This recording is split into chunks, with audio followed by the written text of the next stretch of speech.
ले बहू, तू भी इस बच्चे को थोड़ी देर के लिए अपनी गोद में ले ले, बहुत प्यारा है। सविता जैसे बच्चे को लेने के लिए हाथ आगे बढ़ाती है, कामिनी तुरंत झपट कर बच्चा राधिका के हाथ से वापस लेते हुए। चाची, बुरा मत मानना, लेकिन मैंने बड़े बुजुर्गों से सुना है कि किसी बांझ औरत के हाथों में अपना नया बच्चा नहीं देते, इसीलिए आप अपनी बहू को मेरा ये बच्चा छूने भी मत दीजिए। सविता का दिल टूट जाता है। वो वहां खड़े सभी लोगों के सामने अपमानित महसूस करती है और रोते हुए वहां से घर चली जाती है। उसके जाने के बाद राधिका कामिनी से, कामिनी, मेरी बहू को भले ही अभी तक बच्चा ना हुआ हो, लेकिन तुम्हें सबके सामने ऐसा नहीं कहना चाहिए था कि वो बांझ है। क्या पता कल को भगवान उसकी भी गोद भर दे। इतने सालों तक तो भगवान ने इसकी गोद नहीं भरी, तो अब क्या ही भरेगा। बहू कामिनी, बस करो, अब तुम ज्यादा मत बोलो। बड़े छोटों से बात करने की थोड़ी तमीज होनी चाहिए तुम्हें, चुप हो जाओ। कामिनी चिढ़कर मुंह फेर लेती है। ऐसे कुछ दिन बीत जाते हैं। एक दिन हॉल में राधिका अपने छोटे बेटे विकास से बात कर रही होती है। बेटा विकास, मैं सोच रही हूँ कि अब पंडित जी को बुलाऊं और तेरे लिए कोई अच्छी सी लड़की देखकर तेरा रिश्ता पक्का कर दूं। तभी नंदिता भी अपने ससुराल से वहां आती है और अपनी माँ की बात सुनकर, हाँ भैया, मम्मी बिल्कुल ठीक कह रही है। कम से कम दूसरी भाभी आएंगी तो हमारे सूने घर में बच्चों की खिलखिलाहटें तो गूंजेंगी। नंदिता तो फिर से शुरू हो गई। तुझे एक बार में मेरी बात समझ में नहीं आती है क्या? चुप बैठ। शादी की बात तो ठीक है मम्मी, लेकिन आपको पंडित जी को बुलाने की जरूरत नहीं है। मैंने अपने लिए लड़की पहले से ही देख रखी है। अच्छा, तूने लड़की पसंद भी कर ली? तो फिर ठीक है, कल ही हमें उसके घर ले चलो, हम बात करेंगे। अगले दिन पूरा परिवार शिल्पा के घर जाता है। वहां बातचीत होती है और उसका रिश्ता पक्का हो जाता है। कुछ समय बीतता है और विकास की शादी शिल्पा से हो जाती है। शिल्पा बहू बनकर घर आ जाती है। गृह प्रवेश की रस्में पूरी होती हैं और वो अपने कमरे में आराम करती है। अगले दिन सुबह के समय है। शिल्पा सोकर उठती है और मन ही मन, आज मेरी इस घर में पहली रसोई है, चलो मैं जल्दी जाकर परिवार के लिए कुछ खाना बना लेती हूँ। शिल्पा रसोई में जाकर सामान ढूंढती है और आटा निकालती है। वो बर्तन में आटा लेकर उसमें पानी डालते हुए मन ही मन, मुझे तो अच्छी तरह से कुछ भी नहीं बनाना आता, मैं इतने बड़े परिवार के लिए खाना कैसे बनाऊंगी। शिल्पा जैसे ही आटे में पानी डालती है, पानी बहुत ज्यादा हो जाता है। आटा पूरी तरह गीला हो जाता है और जब वो उसे गूंथने की कोशिश करती है तो आटे के गीले छींटे उड़कर सीधे उसके मुंह और कपड़ों पर आ जाते हैं। वो परेशान हो जाती है। तभी जेठानी सविता रसोई के दरवाजे पर आकर खड़ी होती है और उसे देखकर हंसते हुए, शिल्पा, ऐसे आटा थोड़ी गूंथते हैं, लाओ इधर, मैं तुम्हें बताती हूँ कि कैसे करते हैं। मैं क्या बताऊँ भाभी, मैंने अपने मायके में कभी भी काम नहीं किया है, मुझे बहुत डर लग रहा है। तुम चिंता क्यों करती हो शिल्पा, जब तक तुम्हारी ये जेठानी इस घर में है तुम्हें डरने की कोई जरूरत नहीं है, मैं हूं ना तुम्हारे साथ। सविता शिल्पा का मुंह साफ करती है और उसके साथ मिलकर फटाफट सारा खाना बनवा देती है। दोपहर को डाइनिंग टेबल पर खाना लगाया जाता है। पूरा परिवार खाना खाने बैठता है। खाना खाकर राधिका, वाह शिल्पा, आज तो तुमने अपनी पहली रसोई में बहुत ही स्वादिष्ट खाना बनाया है, मजा आ गया। हाँ शिल्पा, मुझे तो लगा था कि तुम्हें खाना बनाना बिल्कुल नहीं आता, लेकिन तुमने तो पहली बार में ही कमाल कर दिया। हाँ, क्यों नहीं करेगी, है ही मेरी देवरानी बिल्कुल कमाल। सभी लोगों के मुंह से अपनी तारीफ सुनकर शिल्पा धीरे से सविता के कान में, थैंक यू जेठानी जी, आपने आज रसोई में आकर मेरी इज्जत बचा ली, वरना आज तो मेरी बहुत बेइज्जती हो जाती। दोनों देवरानी जेठानी एक दूसरे को देखकर प्यार से मुस्कुराती हैं। इसी तरह धीरे धीरे कुछ और दिन बीत जाते हैं और दोनों देवरानी जेठानी का प्यार आपस में बढ़ता ही जाता है। एक दिन दोनों देवरानी और जेठानी हाथ में थैला लेकर पास के मार्केट में सब्जियां लेने के लिए जाती हैं। वो सब्जियां खरीदकर वापस रास्ते से घर आ रही होती हैं। तभी रास्ते में कौशल्या और कामिनी उन्हें देखकर आपस में बातें करते हुए, देखो बहन, राजेश भाई साहब के घर की दोनों बहुओं में कितनी अच्छी बॉन्डिंग है, दोनों एक दूसरे को कितना समझती और साथ रहती है। सविता और शिल्पा उन पड़ोसियों की ये बात सुन लेती हैं और अंदर ही अंदर बहुत खुश होती हैं। वो मुस्कुराती हुई सीधे अपने घर वापस आ जाती हैं। इस तरह धीरे धीरे पूरे 4 महीने बीत जाते हैं। एक दोपहर सविता और शिल्पा बालकनी में खड़ी होकर आपस में हंस हंस कर बातें कर रही होती हैं। तभी अचानक शिल्पा का सिर घूमने लगता है और वो गिर जाती है। क्या हो गया देवरानी जी, आप इस तरह जमीन पर क्यों गिर रही हैं? सविता जोर से आवाज लगाती है। आवाज सुनकर राधिका, राजेश और विकास दौड़कर बालकनी में आते हैं। सविता शिल्पा के चेहरे पर पानी छिड़कती है।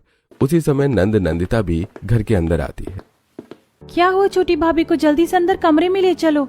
विकास और आकाश शिल्पा को उठाकर अंदर कमरे में बेड पर लेटाते हैं। विकास बेटा, तुम बिना देर किए जल्दी से डॉक्टर को फोन करके यहाँ पे बुलाओ। विकास तुरंत डॉक्टर को फोन करता है। कुछ ही देर में लेडी डॉक्टर घर आती है।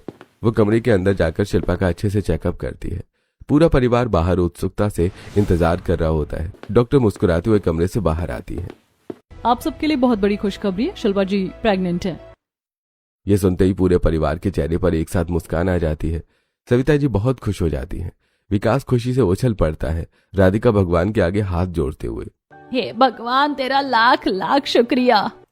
डॉक्टर के जाने के बाद सभी लोग कमरे के अंदर आते हैं और फिर राधिका शिल्पा से, बेटा शिल्पा, आज के बाद से तुम्हारा आराम करना और अपना पूरा ख्याल रखना ही सबसे पहला काम है।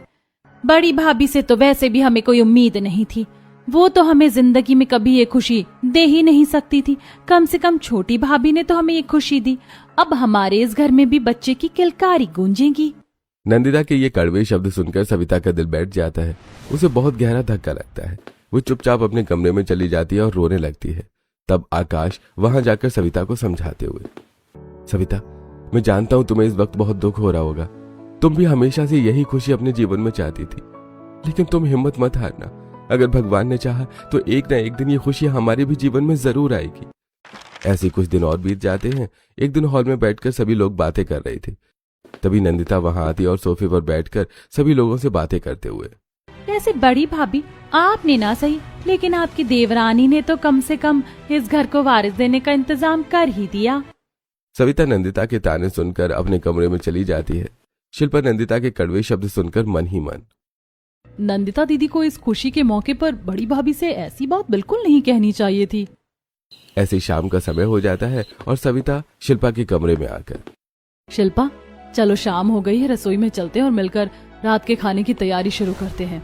सविता और शिल्पा कमरे से बाहर निकलने ही वाली होती हैं कि तभी पीछे से सास राधिका और नंदिता वहां आकर, सविता, तुम होश में तो हो?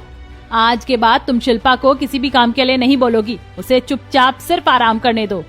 हाँ भाभी, वैसे भी छोटी भाभी ने इतना बड़ा काम जो किया है, पूरा हक बनता है उनका आराम करने का।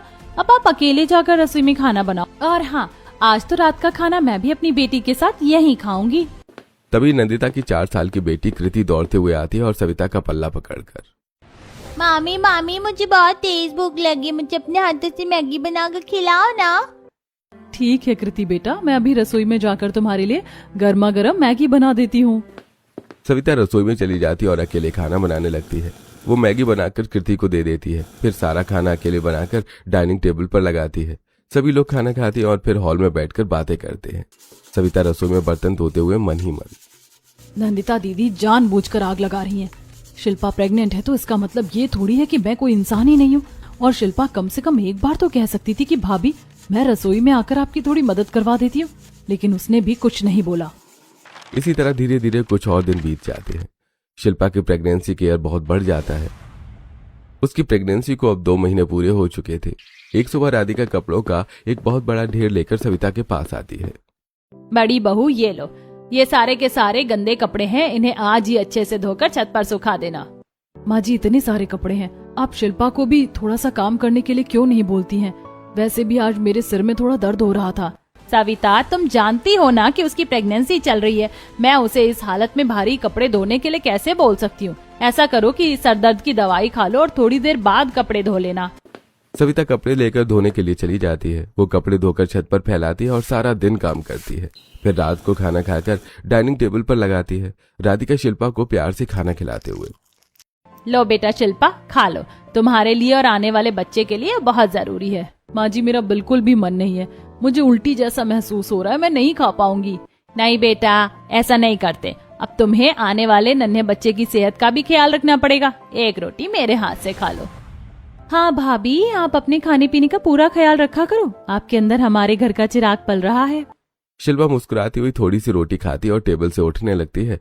तभी उसका पति विकास तुरंत उसकी कुर्सी के पीछे आकर खड़ा होते हुए, शिल्पा रुको, मैं तुम्हारे लिए कुर्सी पीछे खींच देता हूँ, तुम्हें झटके से बिल्कुल नहीं उठना चाहिए। ठीक है विकास बेटा, शिल्पा को संभाल कर लेकर जाओ। बड़ी बहू, तुम टेबल से ये सारे जूठे बर्तन हटाकर पूरा काम खत्म कर लेना और रसोई साफ कर लेना। चलो छोटी भाभी, तुम सामने हॉल में आकर बैठो। मैंने सुना है कि जो प्रेग्नेंट होती है उसे हमेशा हंसना और खुश रखना चाहिए। एक बार फिर पूरा परिवार हॉल में बैठकर हंसी मजाक करता है और सविता अकेले रसोई साफ करते हुए मन ही मन, क्या मैं इस घर की सिर्फ एक नौकर हूँ? क्या मैं इस घर की सदस्य नहीं हूँ? क्या मुझे इस परिवार की खुशियों में शामिल होने का कोई हक नहीं है, सिर्फ इसलिए कि मेरा अपना कोई बच्चा नहीं है? ये लोग मेरे साथ ऐसा पराया बर्ताव कर रहे हैं। सविता भारी मन से सारा काम खत्म करती है और रात को वो बहुत देर से अपने कमरे में आती है, जहां आकाश उसे देखकर, अरे सविता, आज तुम कमरे में आने में इतनी लेट क्यों हो गई? मैं कब से तुम्हारा रास्ता देख रहा था। मैं पूरे घर का काम कर रही थी, आपको दिखाई नहीं देता क्या कि सारा काम मुझ अकेले पर डाल दिया गया है? सविता, तुम्हें तो पता है कि शिल्पा अभी प्रेग्नेंट है, इसलिए जब तक उसकी डिलीवरी नहीं हो जाती तब तक तुम्हें ही सब कुछ संभालना होगा, और इसमें गुस्सा होने वाली कोई बात नहीं है। आकाश भी गुस्से में चादर तान कर मुंह फेर कर सो जाता है।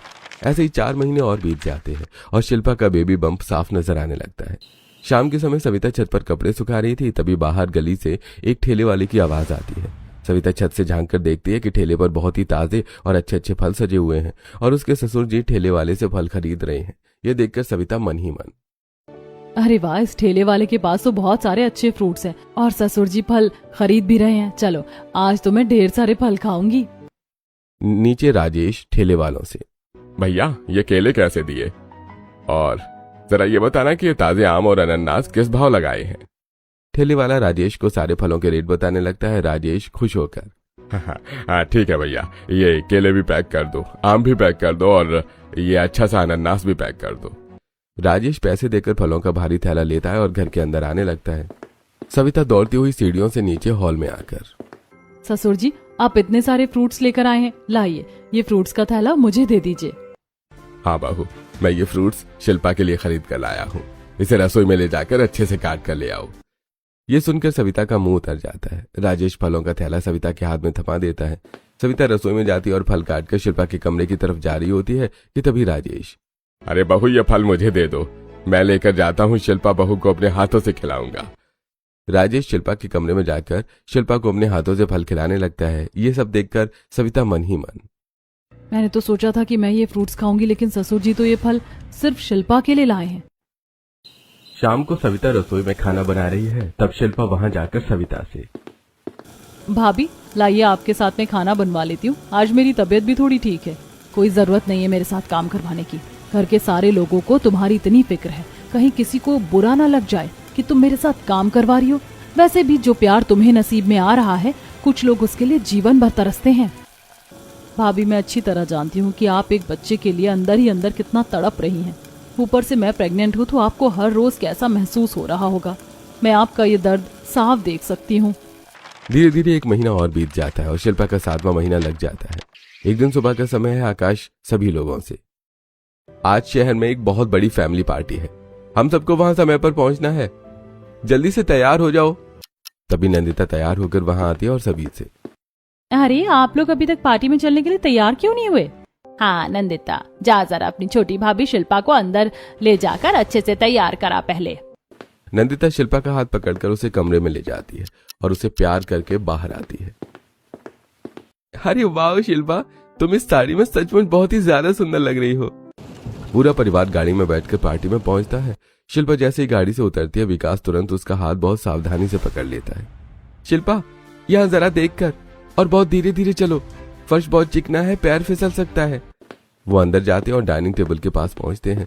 विकास तुरंत शिल्पा के लिए आगे बढ़कर कुर्सी खींचते हुए, शिल्पा तुम इस कुर्सी पर आराम से बैठ जाओ, तुम्हें बिल्कुल भी खड़े रहने की जरूरत नहीं है। शिल्पा बैठ जाती है। तभी परिवार के अन्य सदस्य भी वहीं कुर्सियों पर बैठ जाते हैं। आसपास के लोग उन्हें देखने लगते हैं। अरे हम खाना यहीं टेबल पर ही मंगवा लेते हैं, शिल्पा बहू तुम अपनी जगह से बिल्कुल मत हिलना। आकाश और विकास जाकर खाना लाते हैं और शिल्पा को विकास अपने हाथों से खाना खिलाने लगता है। कोई भी सविता की तरफ नहीं देखता। सविता भूखी बैठी रह जाती है। सविता भी अपने हाथों से थोड़ा बहुत खाना खाती है। तब राजेश, भाई चलो अब खाना खा लिया है तो जल्दी घर चलते हैं, शिल्पा बहू बहुत थक गई होगी, उसे अब आराम की जरूरत है। पार्टी खत्म करके जब वो सीढ़ियां उतर रहे होते हैं, तभी रास्ते में बारिश की वजह से कीचड़ था। विकास शिल्पा का हाथ पकड़कर सावधानी से ले जा रहा था। तभी सविता अपने पति की तरफ हाथ बढ़ाते हुए, अरे सुनिए जी, जरा अपना हाथ मुझे दीजिए, कहीं मैं गिर ना जाऊं। आकाश अपने फोन पर व्यस्त था, साथ ही उसका ध्यान शिल्पा पर भी था, इसलिए वो सविता की बात पर कोई ध्यान ही नहीं देता और आगे बढ़ जाता है। इस पूरे घर में मेरा तो कोई ख्याल रखने वाला ही नहीं है। मेरी बातें सुनने का भी किसी के पास समय नहीं है। सभी लोग घर आ जाते हैं। अगले कुछ दिन इसी तरह बीत जाते हैं और एक दिन विकास अपनी माँ से, मम्मी ठंड बढ़ने लगी है और ठंड बढ़ने के साथ साथ शिल्पा की दिक्कतें भी बढ़ने लगी हैं। इसलिए मैंने ऑफिस से पूरे 4 दिनों की छुट्टी के लिए अप्लाई कर दिया था और छुट्टी मंजूर हो गई है। अब मैं घर पर रहकर शिल्पा का ख्याल रखूंगा। बहुत अच्छा किया विकास बेटा। शाम को विकास शिल्पा को डॉक्टर के पास ले जाता है। चेकअप के बाद डॉक्टर विकास को कुछ दवाइयां लिखकर देती हैं और पैर की सूजन के बारे में बताती है। वापस आकर विशाल अपने कमरे में बैठकर शिल्पा के पैरों की मालिश करता है। उसी समय सविता चाय की ट्रे लेकर शिल्पा के कमरे की तरफ आती है। वो दरवाजे से देखती है कि विकास नीचे बैठकर बहुत प्यार से शिल्पा के पैरों की मालिश कर रहा है। तभी शिल्पा विकास से, विकास, आपने मेरी वजह से अपने ऑफिस से इतनी लंबी छुट्टी क्यों ले ली?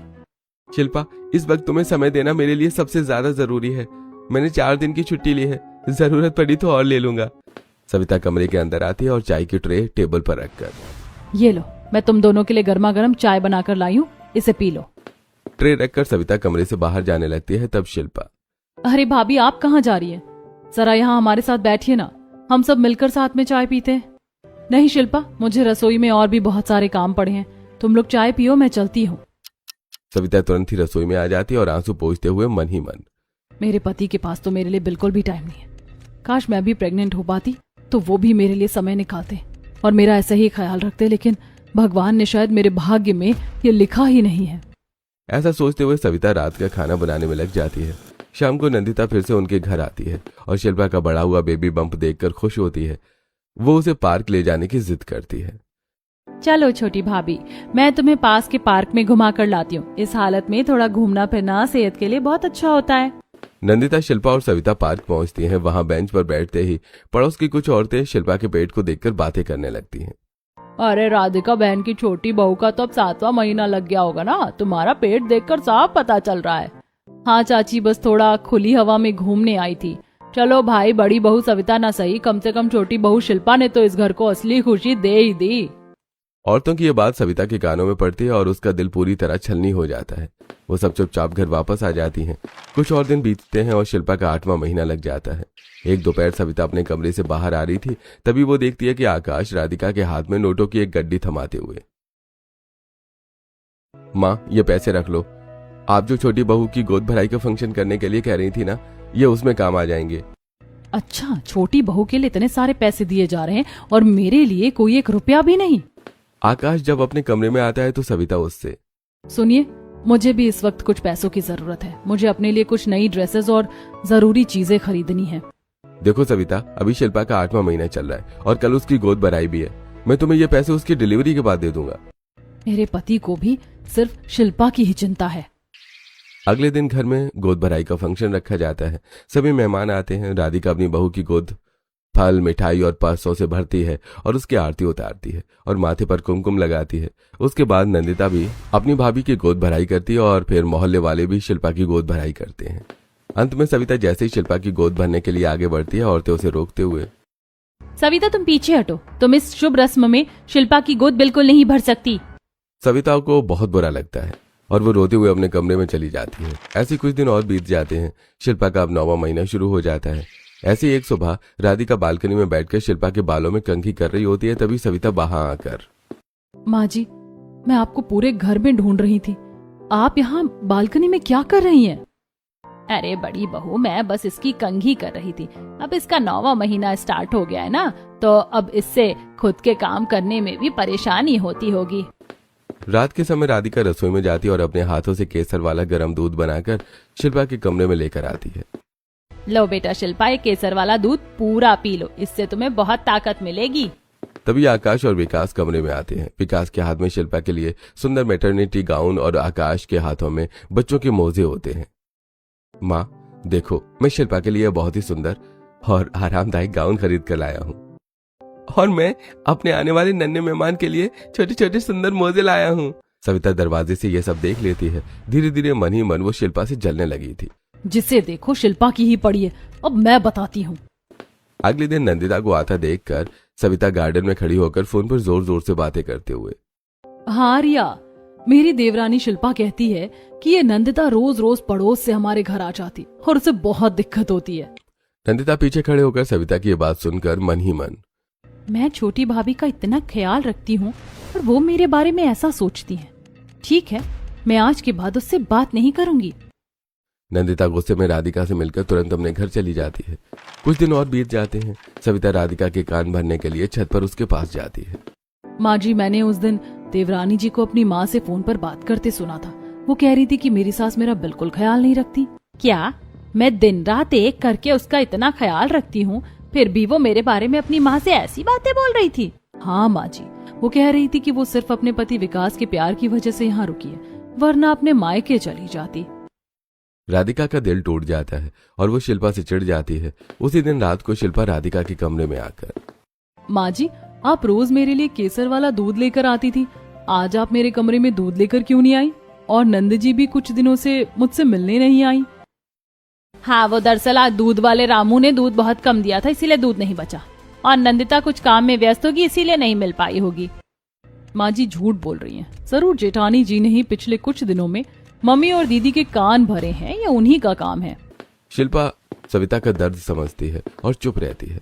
अगले दिन विकास घर आता है तो सविता उसे देखकर तुरंत शिल्पा के कमरे में आती है और उसे अपनी सहेली का स्टेटस दिखाते हुए, देखो शिल्पा, मेरी फ्रेंड के पति ने उसकी प्रेगनेंसी में पूरे 15 दिनों की छुट्टी ली है, वो उसका कितना ख्याल रख रहा है। विकास पीछे से ये बात सुन लेता है और कमरे में आता है। सविता उसे देखकर चली जाती है। ऐसे कुछ दिन बीत जाते हैं और एक दिन शिल्पा कमरे में सो रही होती है और विकास हॉल में अपने ऑफिस का काम कर रहा होता है। तब सविता विकास के पास आकर, देवर जी, आपकी पत्नी शिल्पा को आपसे बहुत शिकायतें। वो हमेशा कहती है कि उसकी फ्रेंड्स अपने पतियों के साथ घूम रही हैं और आप उसे समय नहीं देते। मैं अपनी पत्नी के लिए इतना सब कुछ करता हूँ, फिर भी वो मुझसे हमेशा नाखुश रहती है और दूसरों से मेरी शिकायत करती है। थोड़ी देर बाद शिल्पा जब सोकर उठती है और हॉल में विकास के पास आती है तो विकास उससे बहुत रूखा बर्ताव करता है, जिसे देखकर शिल्पा विकास से, क्या हुआ विकास, तुम मुझसे ऐसा व्यवहार क्यों कर रहे हो? तुम्हें किसी बात का गुस्सा है क्या? हाँ, तुम्हें तो हमेशा यही लगता है ना कि मैं तुम्हें समय नहीं देता। चाहे मैं कितना ही तुम्हारे लिए कुछ भी कर दूं, लेकिन तुम्हें तो मेरी शिकायत ही करनी होती है। अब मुझसे कोई बात मत करना। विकास ऐसा कहकर कमरे में चला जाता है। उसकी बातें सुनकर शिल्पा मन ही मन, लगता है जेठानी जी ने ये सब किया है। शायद मेरी प्रेगनेंसी के दुख में आकर वो सभी को भड़का रही हैं, लेकिन मैं उनके संतान ना होने के दुख को समझ सकती हूँ। ऐसी कुछ दिन और बीत जाते हैं। एक दिन शिल्पा रात में उठकर विकास से, विकास, मुझे पेट में बहुत तेज दर्द हो रहा है। मुझे लगता है कि मेरा लेबर पेन शुरू हो गया है। माँ, पापा, जल्दी आओ, देखो शिल्पा को बहुत तेज दर्द हो रहा है, जल्दी आओ। राधिका और पूरा परिवार दौड़कर आता है। वो तुरंत एम्बुलेंस बुलाते हैं और शिल्पा को लेकर हॉस्पिटल पहुंचते हैं। डॉक्टर शिल्पा को सीधे लेबर रूम में ले जाती है। कुछ देर बाद नर्स बाहर आकर, आप सबके लिए बहुत बड़ी खुशखबरी है, नॉर्मल डिलीवरी हुई है और आपकी बहू ने एक बहुत ही सुंदर बेटे को जन्म दिया है। पूरा परिवार खुश हो जाता है, लेकिन सविता बाहर बेंच पर अकेली बैठी रोते हुए मन ही मन, ये खुशियां मेरे किस काम की? अब तो सब मुझे बांझ कहकर और ज्यादा ताने मारेंगे और मेरा जीना हराम कर देंगे। अंदर कमरे में शिल्पा व्हील चेयर पर बैठी होती है। नर्स बच्चे को लेकर आती है और, बच्चा पहले किसके हाथ में दूं? मैं इस बच्चे की सगी दादी हूँ, ये बच्चा सबसे पहले मेरी गोद में दो। नहीं, पहले मैं इस बच्चे की बुआ हूँ, सबसे पहले बच्चा मेरी गोद में आना चाहिए। तुम सब पीछे हटो। अरे मैं इस बच्चे का बड़ा पापा हूँ, सबसे पहले ये बच्चा मुझे मिलना चाहिए। अरे और तुम सबके सब पीछे हटो, इस पूरे खानदान में सबसे बड़ा मैं हूँ, इसलिए सबसे पहला हक मेरा है। नहीं नर्स, इनमें से किसी को भी मेरा बच्चा मत दो। मेरी जेठानी कहाँ है? मुझे उनके पास ले चलो। नर्स शिल्पा की व्हीलचेयर को धक्का देकर बाहर लाती है। पीछे पीछे सभी लोग भी बेंच के पास आते हैं, जहां सविता रो रही होती है। शिल्पा बच्चों को उठाकर सविता की गोद में रख देती है। ये देखकर सविता हैरान होते हुए, शिल्पा, ये क्या कर रही हो तुम अपना ये सुंदर बच्चा मुझ जैसी बांझ औरत की गोद में क्यों दे रही हो? पीछे हटाओ इसे। भाभी, आज से बच्चा आपका ही है। मेरी कोई सगी बहन नहीं थी, लेकिन आपसे मुझे सगी बहन से भी ज्यादा प्यार मिला है। मैं अपनी बहन को तड़पता हुआ देखकर कभी खुश नहीं रह सकती थी। आज से इस बच्चे की असली माँ आप हो। ये आपको माँ कहेगा और मुझे चाची। शिल्पा, मुझे माफ कर दो। तुम्हें नहीं पता, मैंने तो तुम्हारे खिलाफ सभी के कान भरने की कोशिश की थी। मैं बहुत पापी हूँ। तुम अपना बच्चा मुझे मत दो, मैं लायक नहीं हूँ। मैं सब जानती हूँ भाभी, मुझे तो ये सब पहले ही समझ आ गया था। मगर मैं ये भी जानती हूँ कि आप बुरी नहीं हो। आपके अंदर के संतान ना होने के दुख ने ये सब आपसे कराया था। मैं आपसे बहुत प्यार करती हूँ और मुझे इन छोटी मोटी बातों से कोई फर्क नहीं पड़ता। मेरे इतना करने के बाद भी तुम अपना बच्चा मुझे दे रही हो। तुम सचमुच महान हो शिल्पा।